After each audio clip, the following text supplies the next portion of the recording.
અરે એમ કાંઈ ઘર બંધાશે? મોટો ભાઈ કુંવારો મુવો, એની લીલ પરણાવી નથી, બાપનું કાર જ કર્યું નથી. અરે પોતે જનોઈના ત્રાગડા વાઘરીની જેમ પહેરી લીધા છે. આટલી પેઢીથી ન્યાતના ભોજન ઊભે ગળે ખાધા છે અને હવે ખવડાવવામાં ઝાટકા શેના લાગે છે? બાપના વખતનું કાંઈ ઘરમાં ખરું કે નહીં ભવાની કાકા? ખોરડું છે ને સેજ નથી વેચતો, પણ પછી એને રહેવું ક્યાં?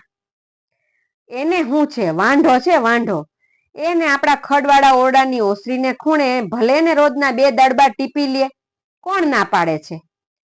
પણ અત્યારે એ સદાશિવના ખોરડાનું નાણાં કોણ દે? અરે નાતનું મોઢું જો મીઠું થાતું હોત ને ન્યાતનો ધારો હચવાતો હોય ને એને હારું થતું હોય તો હું ખોરડું રાખી લઉં, ભવાની કાકા બોલ્યા. હા હો, ભવાની કાકાને હવે વધુ ખોરડાની જરૂર પડશે. દીકરા મોટા, જુવાન દીકરી ઘરમાં ને પોતાનું 3જી વારનું પરણેતર, વસ્તાર તો વધે જ ને.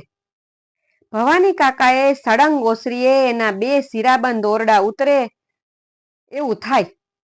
મારે તો ઠીક હાંકડે મોકડે ચલાવી લેવાય, પણ આ તો નાતનું ભલું થાય, નાતનો ધારો તૂટે, શુકલ બ્રાહ્મણના 200 કુટુંબના મોઢામાંથી મીઠો કોળિયો જાય. એટલે હું કહું છું, સદાશિવનું ખોરડું જો એને વેચવું હોય તો હું રાખી લઉં.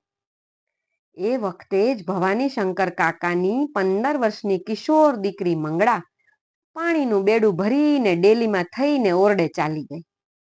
મંગળાની હેલ ઉપર કાગડો બેસે એ રીતે ઉડી ઉડીને બ્રાહ્મણોના હૈયા એ રૂપ ઉપર રમવા લાગ્યા. ને કોક ટીખડીએ તો કહ્યુંય ખરું, કાકા સદાશિવને જમાય જ ન કરી લેવાય.